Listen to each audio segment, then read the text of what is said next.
Assalamualaikum warahmatullahi wabarakatuh. Perkenalkan, nama saya Nur Hayati. Saya dari S1 Kebidanan tingkat 2. Di sini saya akan menjelaskan materi tentang record keeping. Di mana di sini ada beberapa materi yang akan dijelaskan. Yang pertama itu ada pengertian record keeping, yang kedua ada tujuan record keeping, yang ketiga ada manfaat record keeping, yang keempat ada batasan record keeping, yang kelima ada pelaksanaan record keeping, yang keenam ada bentuk record keeping, dan yang ketujuh ada mekanisme record keeping.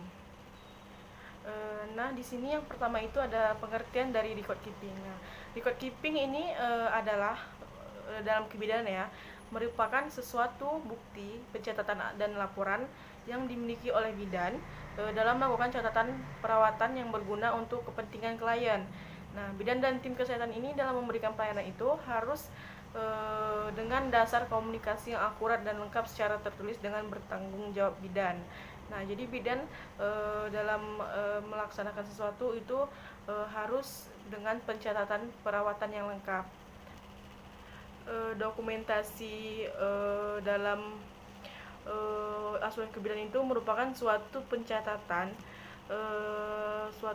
yang lengkap dan akurat terhadap keadaan atau kejadian yang dilihat atas pelaksanaannya. Nah, asuhan kebidanan ini atau proses asuhan kebidanan ini menurut Muslihatun Mudilah Setiawati 2009.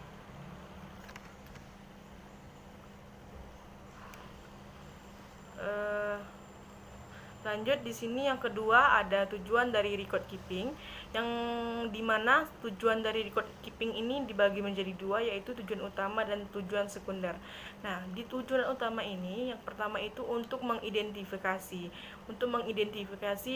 masalah seperti masalah-masalah ya, seperti penyakit apa yang harus diidentifikasi oleh seorang bidan atau tenaga kesehatan lainnya.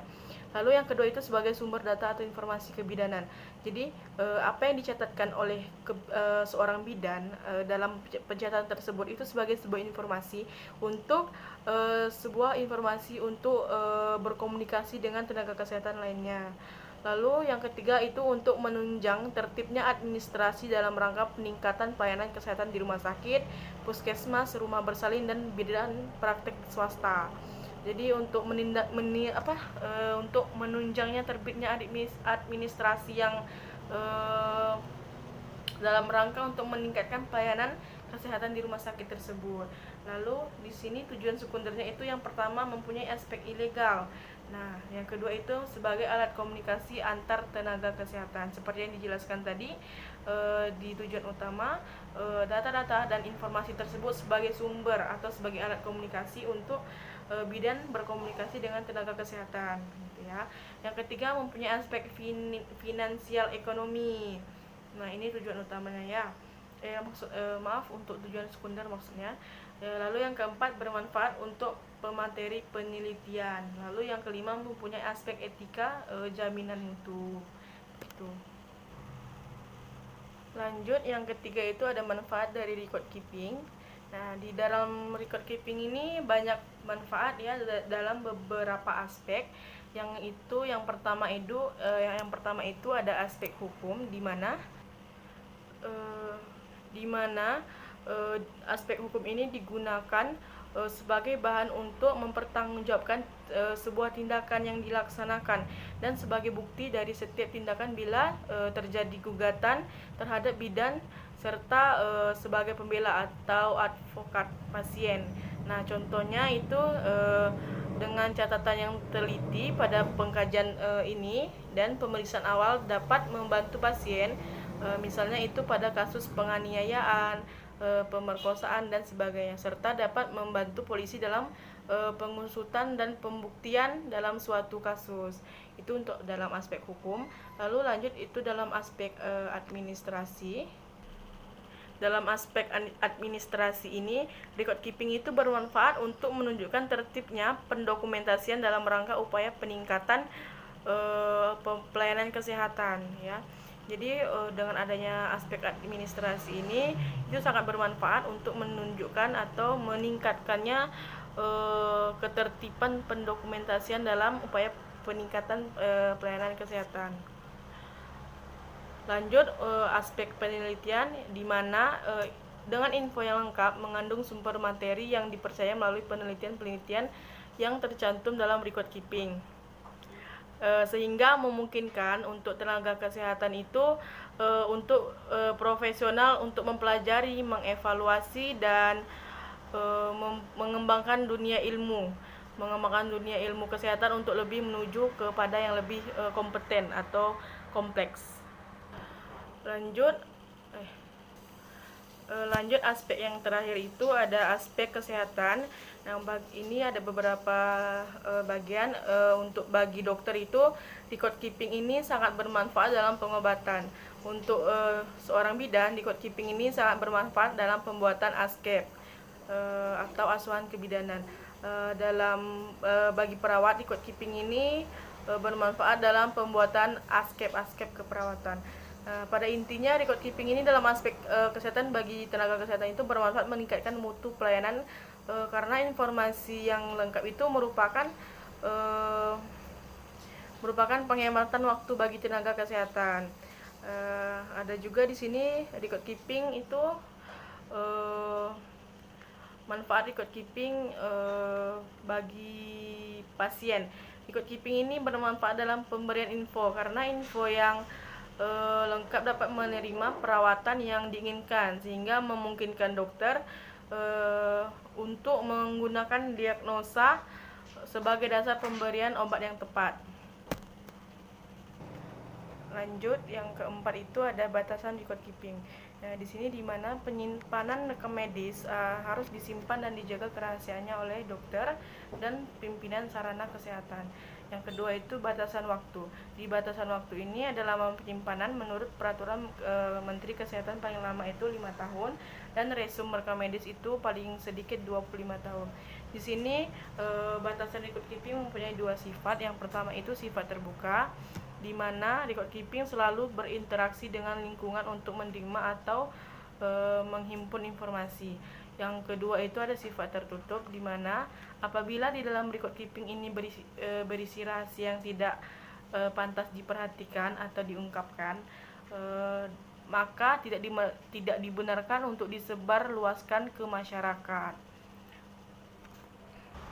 Lanjut, yang kelima itu ada pelaksanaan record keeping. Dalam pelaksanaan record keeping ini ada dua teknik yang digunakan. Yang pertama itu ada teknik naratif, di mana teknik naratif ini merupakan teknik yang dipakai untuk mencatat perkembangan pasien dari hari ke hari dalam bentuk narasi yang mempunyai beberapa keuntungan dan kerugian.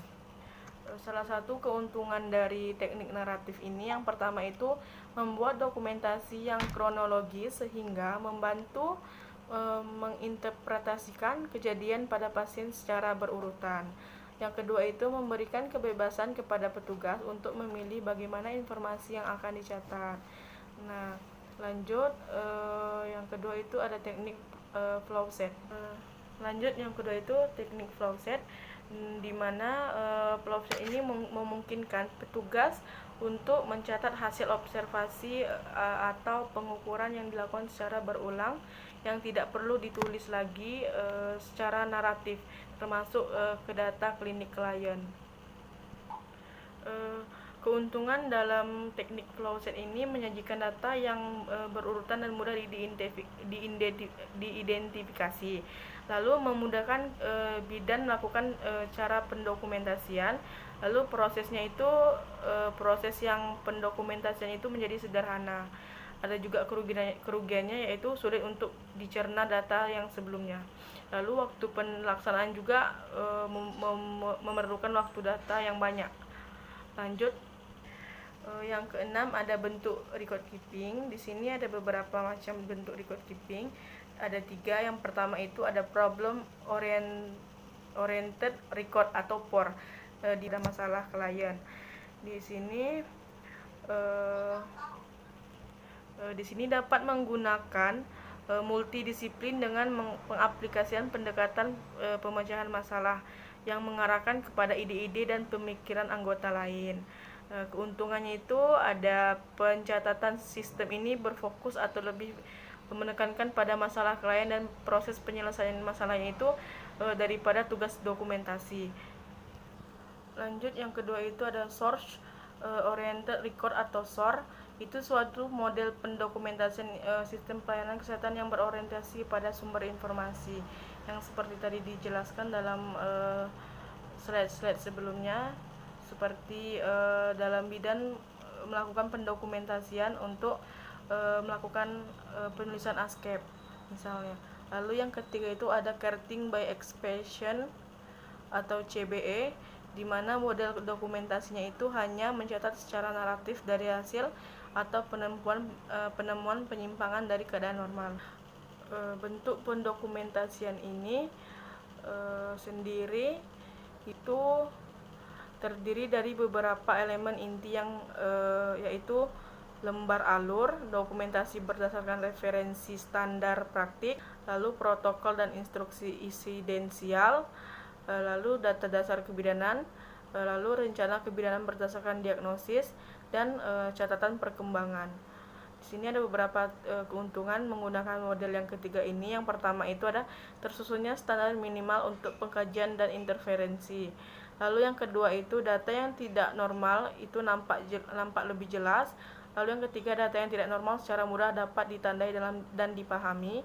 Lalu yang terakhir ada data normal dan respon yang diharapkan itu tidak mengganggu informasi yang lain. Ini yang terakhir, yang ketujuh, ada mekanisme record keeping. Ada beberapa metode pendokumentasian dipergunakan oleh fasilitas kesehatan dalam mendokumentasikan asuhan yang telah diberikan. Di sini ada beberapa, ada 4. Yang pertama itu ada SWAPIER. Di dalamnya itu terdiri dari subjektif, asesmen, planning, evaluasi, dan riskman. Yang kedua itu ada SWAPIE yang terdiri dari subjektif, objektif, analisis, planning, implementation, dan evaluation. Yang ketiga itu ada SWAPIET, dan yang keempat itu ada SWAP yang terdiri dari subjektif, objektif, asesmen, dan planning. Dan itulah tadi materi tentang record keeping dari saya. Lebih dan kurangnya saya mohon maaf. Saya akhiri dengan wabillahi taufiq wal hidayah. Wassalamualaikum warahmatullahi wabarakatuh.